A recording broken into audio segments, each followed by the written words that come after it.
গল্পে স্বল্পে তরুণে আপনাদের স্বাগত। বাংলা সাহিত্য ভাণ্ডারে ছোট গল্পের সম্ভার অতুলনীয়। মণিমাণিক্য খচিত সেই সব ছোট গল্প নিয়েই আপনাদের সামনে আমি তরুণ।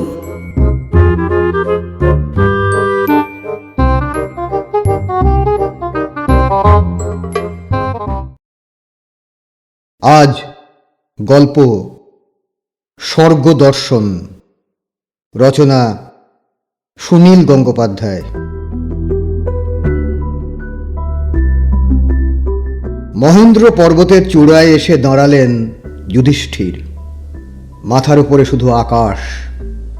এত বড় আকাশের নিচে মানুষের নিঃসঙ্গতা আরো তীব্র হয়ে ওঠে। পথে পড়ে আছে তাঁর 4 ভাই ও স্ত্রীর মৃতদেহ। যুধিষ্ঠির আর পিছন ফিরে তাকালেন না। সঙ্গের কুকুরটি একটু ছটফট করছে। তিনি তার কাঁধের ঝুলি থেকে এক টুকরো পিষ্টখণ্ড তাকে দিয়ে বললেন, দাঁড়া, আর একটু অপেক্ষা কর। একটু বাদেই আকাশ থেকে অগ্নিময় শকট নেবে এলো।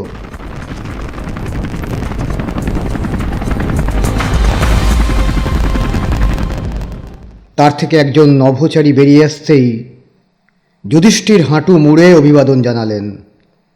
নভোচারী বললেন, বৎস যুধিষ্ঠির, তুমি পৃথিবীর সামান্য মানুষ হলেও তোমার ধৈর্য ও শুভবোধের জন্য তোমাকে আমরা সশরীরে নক্ষত্রলোকে নিয়ে যাওয়ার জন্য নির্বাচিত করেছি। এসো।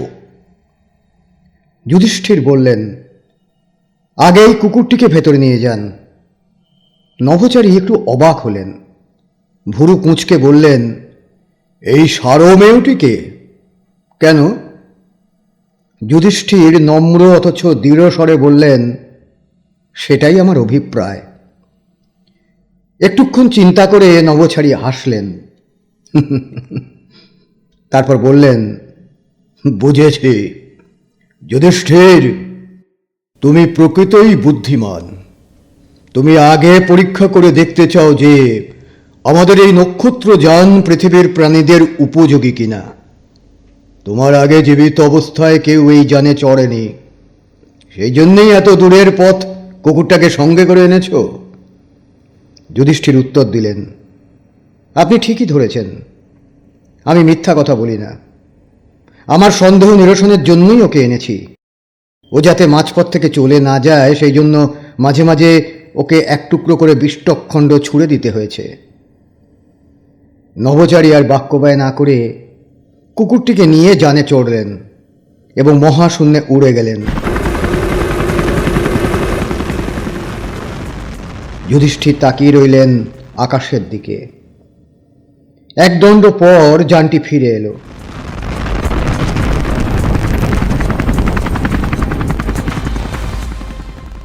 কুকুরটি তার থেকে বেরিয়ে এলো লেজ নাড়তে নাড়তে। যুধিষ্ঠির তাঁর ঝুলির বাকি পিষ্টখণ্ডগুলি সবই কুকুরটিকে দিয়ে বললেন, যা, তুই অনেক উপকার করেছিস আমার। আমি বর দিলাম, এখন থেকে কুকুর মানুষের পোষ্য হবে। নভোচারী যুধিষ্ঠিরের মাথায় স্বচ্ছ হেলমেট পরিয়ে দিলেন এবং জিজ্ঞেস করলেন, তোমার নিঃশ্বাস নিতে কষ্ট হচ্ছে? যুধিষ্ঠির বললেন, না। তাহলে এসো। যুধিষ্ঠিরকে নিয়ে স্বর্গীয় রথ উড়ে চলল।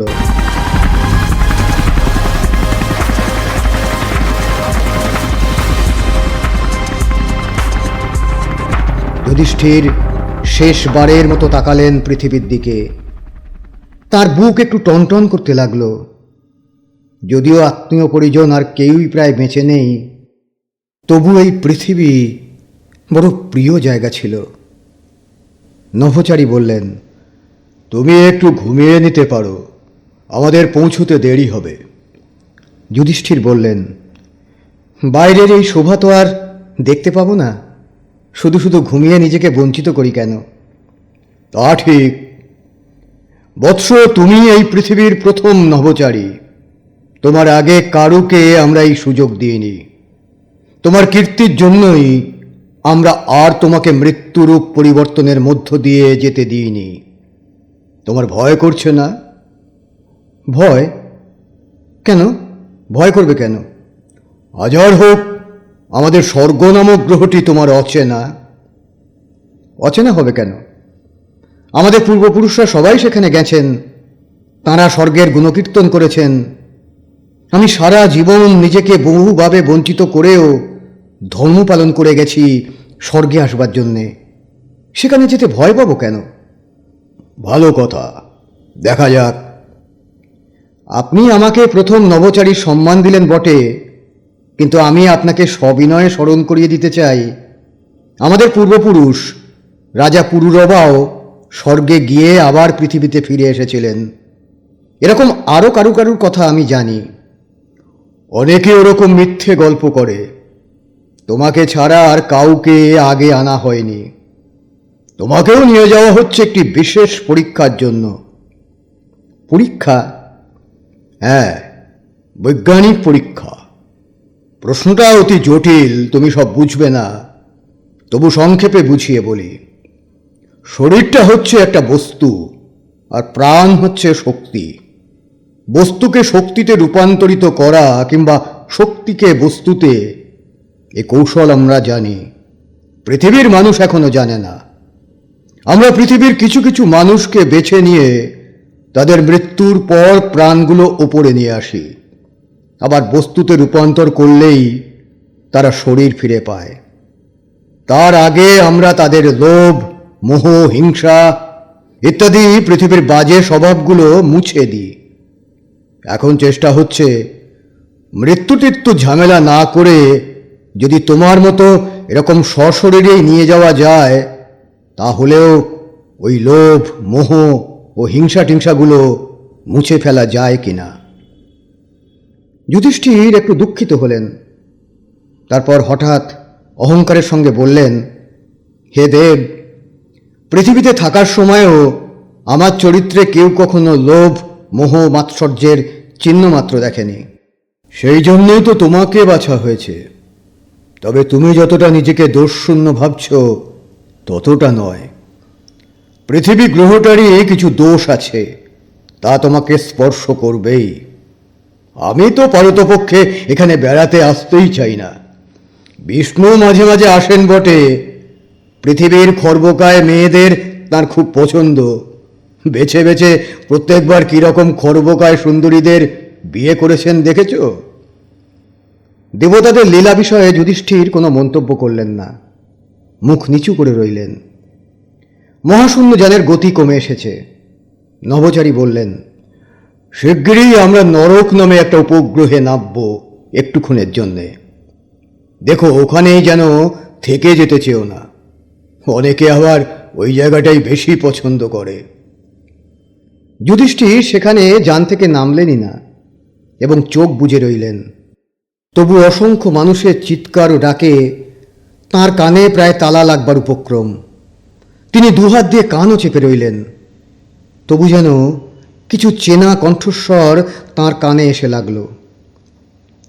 নরক থেকে স্বর্গ অতি অল্পক্ষণের পথ। স্বর্গে পৌঁছবার পর নভোচারী বললেন, আমার কর্তব্য এখানেই শেষ। এরপর অন্য বিশেষজ্ঞরা তোমার ভার নেবেন। তা আজ আর কিছু হবে না বোধ হয়। এখন তুমি যেখানে ইচ্ছে যেতে পারো। আর এও শুনে রাখো, এখানে যে কোনো গৃহই তোমার বাসগৃহ। প্রত্যেক জায়গাতেই খাদ্য আছে। কোনো খাদ্য বা পানীয়ই অপরের নয়। যে কোনো নারীকেও তুমি তোমার বল্লভা হবার জন্য আবেদন জানাতে পারো। যুধিষ্ঠির নেমে রকেট স্টেশন থেকে বেরিয়ে রাস্তা ধরে হাঁটতে লাগলেন। যখন নির্দিষ্ট কোনো গন্তব্য নেই, তখন রাস্তা হারাবারও কোনো ভয় নেই। এখানে সবকটি পথই সোজা, জটিল গলিঘুঁচির অস্তিত্ব নেই। দুপাশে সারি সারি গাছ, তবে তাদের পাতা সবুজ নয়, নীল। তিনি বুঝতে পারলেন কেন নীল রং দেবতাদের এত প্রিয়। চতুর্দিকেই নীলের সমারোহ।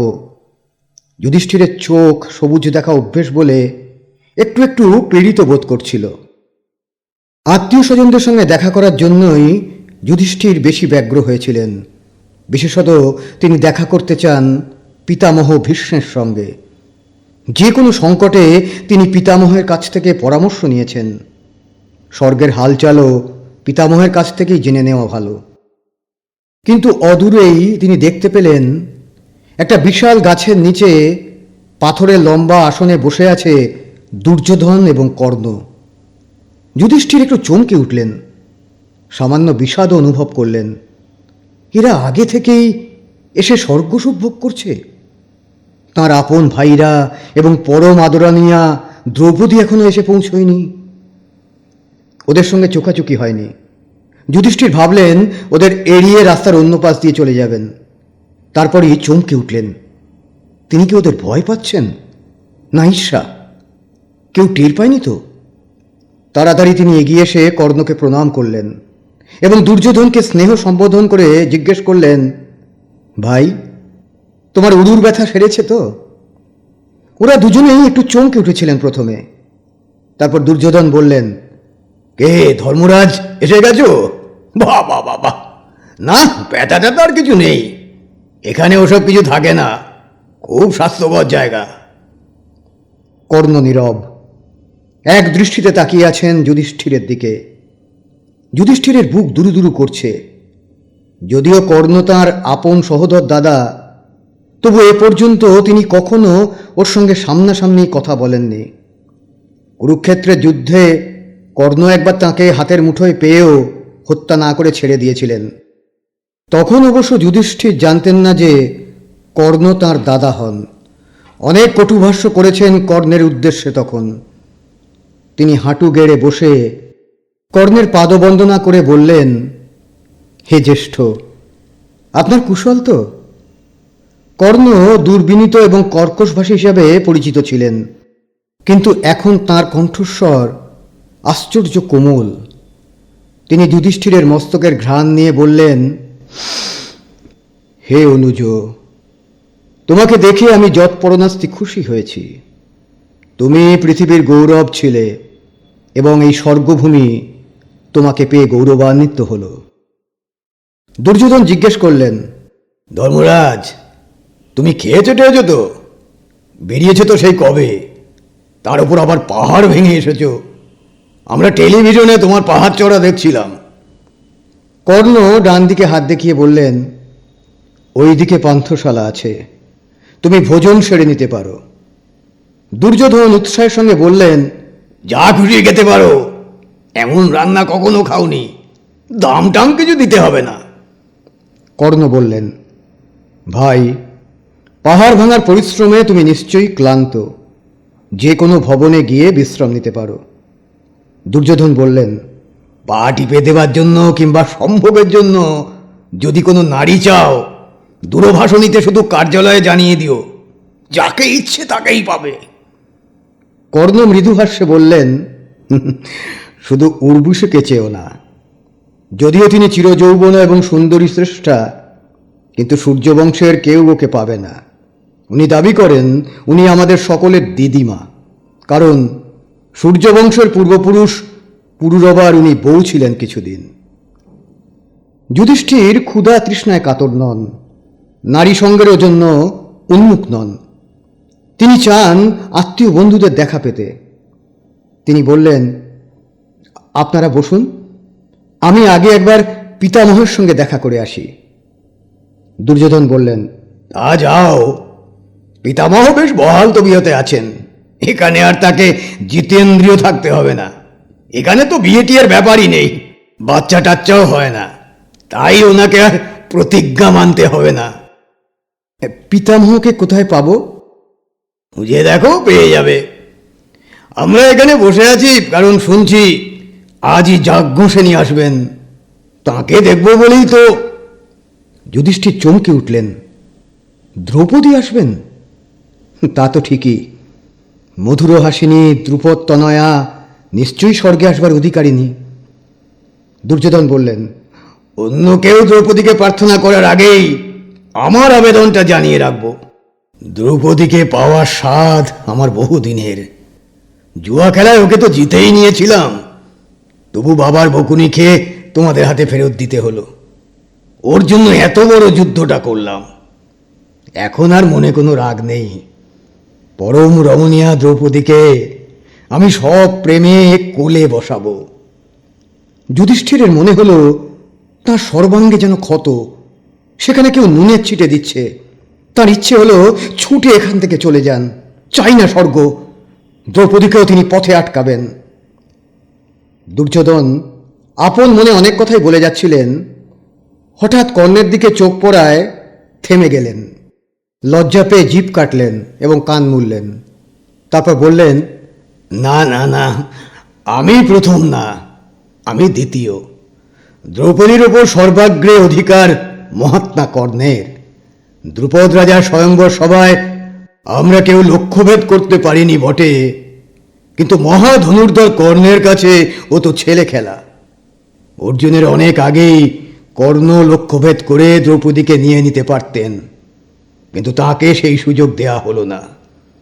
ইনি স্বয়ং সূর্যের পুত্র, রাজমাতা কুন্তী এর জননী, অর্থাৎ মহাক্ষত্রিয়, অথচ একেই সুতপুত্র বলে অপমান করে তাড়িয়ে দেওয়া হয়েছিল সেদিন। সেই মিথ্যের আজ অবসান হবে। স্বর্গে মিথ্যের কোনো স্থান নেই। কর্ণ কোনো কথা না বলে মৃদু হাসছেন। যুধিষ্ঠির স্তম্ভিত, নির্বাক। তার মস্তিষ্ক মোহাচ্ছন্ন হয়ে যাবার মতো অবস্থা। যে দ্রৌপদীর জন্য তারা 5 ভাই এত কষ্ট সহ্য করেছেন, সেই দ্রৌপদী আজ দুরাত্মা দুর্যোধনের অঙ্কশায়িনী হবে। এবং কর্ণ, দাদা হয়েও তিনি ছোট ভাইদের স্ত্রীকে কামনা করবেন। যুধিষ্ঠির আর সেখানে দাঁড়ালেন না। দু একটি শুকনো ভদ্রতার কথা বলে বিদায় নিলেন তাড়াতাড়ি। আরেকটু হলে তার ক্রোধের প্রকাশ পেয়ে যাচ্ছিল, কিংবা তিনি বলতে যাচ্ছিলেন, কৃষ্ণা আজ আসবে না, সে এখনো মরেনি, মিথ্যে কথা। কিংবা পুরো মিথ্যে নয়, দ্রৌপদীর আর এক নাম কৃষ্ণা হলেও ওই নামে আরও অনেক নারী আছে পৃথিবীতে। রথচালক বাল্মীকের স্ত্রীর নামই তো কৃষ্ণা, সে এখনো বেঁচে। অর্থাৎ ইতি গজের মতো ব্যাপার। কিন্তু স্বর্গে এসেও মিথ্যের ছলনা। যুধিষ্ঠির বেশি দূর যেতে পারলেন না। পিছন দিকটা তাকে চুম্বকের মতো টানছে। পিতামহ কিংবা অন্য আত্মীয়দের সঙ্গে পরে দেখা করলেও হবে। তিনি একটা গাছের আড়ালে দাঁড়ালেন। দ্রৌপদীকে যদি আগে থেকেই কোনো ক্রমে সতর্ক করে দেওয়া যায়। তার খুব আশা হলো দ্রৌপদীর আগেই ভীম বা অর্জুন এসে পড়তে পারে, তখন দেখা যাবে। ভীমার্জুনের কাছ থেকে দ্রৌপদীকে ছিনিয়ে নিয়ে যাওয়া দুর্যোধন কর্ণের সাধ্য নয়। কিন্তু যদি ওরা আগে না আসে, অর্জুনটা তো আবার অতিভদ্র কিনা। নরক থেকে স্বর্গে যখন রথ আসবে, তখন অর্জুন হয়তো বলবে, মহিলারই অগ্রাধিকার, দ্রৌপদীই আগে যাক। যুধিষ্ঠির বুঝতে পারছেন এটা তাঁর ঈর্ষা। প্রথমেই এরকম কঠিন পরীক্ষায় পড়বেন তিনি ভাবতেই পারেননি। শুধু ঈর্ষা নয়, স্বর্গে এসে তিনি যুদ্ধেরও চিন্তা করছেন। তিনি ভাবছেন দ্রৌপদীকে উপলক্ষ করে আবার ভীমার্জুন আর দুর্যোধন কর্ণের একটা লড়াই বাঁধাবেন। ছি ছি! আত্মগ্লানিতে যুধিষ্ঠিরের মন ভরে গেল।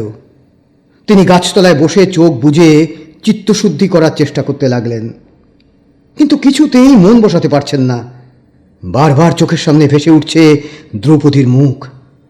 পাহাড়ি পথে চলতে চলতে দ্রৌপদী যখন ঢলে পড়েছিলেন, তখন তিনি তাকে তোলার চেষ্টা করেননি।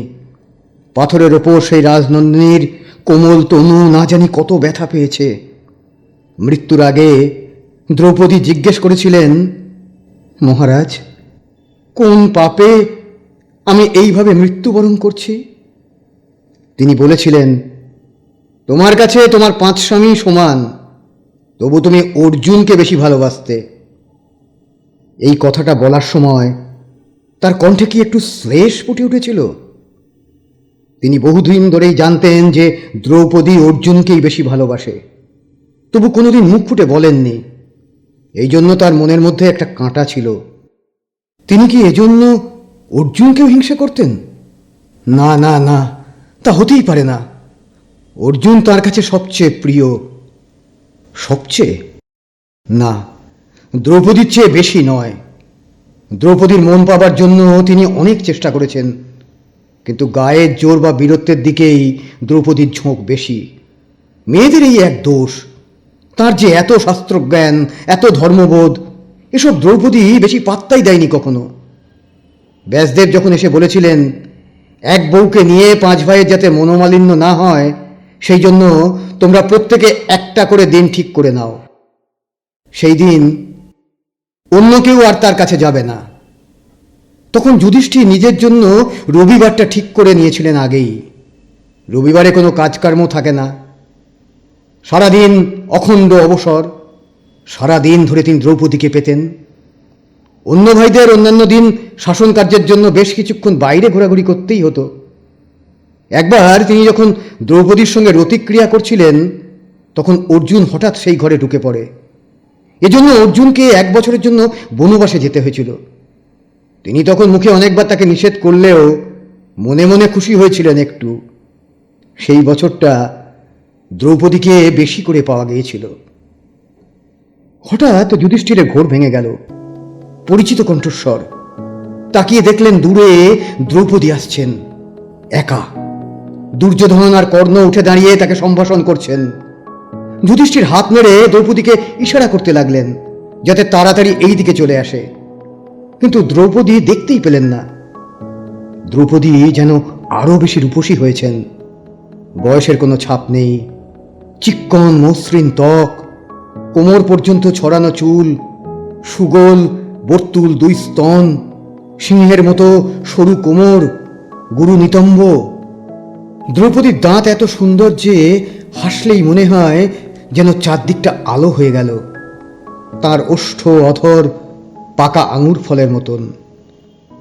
যুধিষ্ঠির দেখলেন কর্ণ ও দুর্যোধন দ্রুত এগিয়ে যাচ্ছেন দ্রৌপদীর দিকে। তিনি শুনতে পেলেন কর্ণ বলছেন, হে বরবর্ণিনী, তোমার আগমনে সুরলোক ধন্য হল। আমরা তোমার প্রতীক্ষায় বসেছিলাম। হে সুন্দরী, তোমার রূপের ছটায় আমি বিমোহিত। তোমার তুল্য মোহময়ী নারী আমি 2 জীবনে দেখিনি। দ্রৌপদী মধুর হাস্যে বললেন, হে বীরশ্রেষ্ঠ, আপনার কথা আমার কানে সুধা বর্ষণ করছে। আপনার মতন তেজদীপ্ত পুরুষের সামনে দাঁড়ালেই শরীরে রোমাঞ্চ হয়। দুর্যোধন বললেন, হে যাজ্ঞসেনী, আমাকে দেখতে পাচ্ছ না নাকি? আমিও তোমার জন্য উদ্গ্রীব হয়ে আছি যে। দ্রৌপদী বললেন, হে সখা, তোমাকে দেখব না কেন? তোমার এই সহাস্য সুন্দর মুখ কোনো নারী কি না দেখে থাকতে পারে? যুধিষ্ঠির বিস্ময়ে কাঠ হয়ে গেলেন। জন্মশত্রুদের সঙ্গে দ্রৌপদী এরকম আদুরে আদুরে ভাবে কথা বলছে কেন? সে কি ঘৃণা ভরে ওদের এড়িয়ে চলে আসতে পারত না? তারপরেই সেই নভোচারী দেবতার কথা তাঁর মনে পড়ে গেল। দুর্যোধন, কর্ণ, দ্রৌপদী ওরা 3 জনেই মৃত্যুর পর স্বর্গে এসেছে, তাই শরীর থেকে রাগ, হিংসা, দেশ সব মুছে দেওয়া হয়েছে। চিরকালের আনন্দ ও সম্ভোগ সুখেই ওরা নিমজ্জিত থাকবে শুধু। দুর্যোধন বললেন, হে দ্রুপদ নন্দিনী, তোমাকে দেখে আমরা অধীর হয়েছি। রাজসভায় তোমাকে একদিন আমার উরু প্রদর্শন করে বলেছিলাম তোমাকে এইখানে এসে বসতে হবে, কিন্তু তখন সে কার্যে সক্ষম হয়নি। কিন্তু তখন থেকেই আমার সেই বাসনা রয়ে গেছে। এবার কি তুমি একবার সেখানে এসে বসবে? দ্রৌপদী বললেন, অত্যন্ত আনন্দের সঙ্গে, এখনই। দুর্যোধন বললেন, এখনই নয়, আমি তোমার জন্য অপেক্ষা করব। পুরুষ শ্রেষ্ঠ কর্ণ তোমার প্রার্থী, এবং একথা কে না জানে তোমার প্রতি কর্ণের প্রণয় ও আকাঙ্ক্ষা বহুদিনের। তুমি যতকাল ইচ্ছা কর্ণের সঙ্গে সুখ সম্ভোগ করো, আমি প্রতীক্ষায় থাকব। স্বর্গে কোনো নারী উচ্ছিষ্টা নয়, এখানে অমৃত এবং নারী সমতুল্য। দ্রৌপদী কর্ণের দিকে ফিরে প্রগাঢ় আবেগের সঙ্গে বললেন, হে সূর্যপুত্র, এই দেখুন, আপনার সদর্শনেই আমার শরীরে রোমাঞ্চ হচ্ছে। আমি বহুকাল ধরেই মনে মনে আপনাকে কামনা করেছি, আপনি আমাকে ধন্য করুন। দ্রৌপদী নিজেই কর্ণের প্রশস্ত বক্ষের ওপর ঝাঁপিয়ে পড়লেন। নিজের বক্ষদ্বয় কর্ণের শরীরে নিবিড়ভাবে মিশিয়ে দিয়ে ব্যগ্র মুখখানি তুললেন ওপরের দিকে। তারপর তাঁর পাকা আঙুরের মতো অধর ডুবে গেল কর্ণের ওষ্ঠের মধ্যে। যুধিষ্ঠির আর দেখতে পারলেন না, তাড়াতাড়ি চোখ ঢাকলেন। স্বর্গে এসে তার একই বিরাট পরাজয় হলো। তিনি পারলেন না। ক্রোধে কম্পিত হচ্ছে তার শরীর, বুকের মধ্যে দাউ দাউ করে জ্বলছে হিংসা। দেবতারা কি এই অবস্থায় তাকে দেখে ফেলেছেন? দেখুক। নিতান্ত পৃথিবীর মানুষের মতো যুধিষ্ঠিরের চোখ দিয়ে টপ টপ করে কান্না ঝরে পড়তে লাগলো।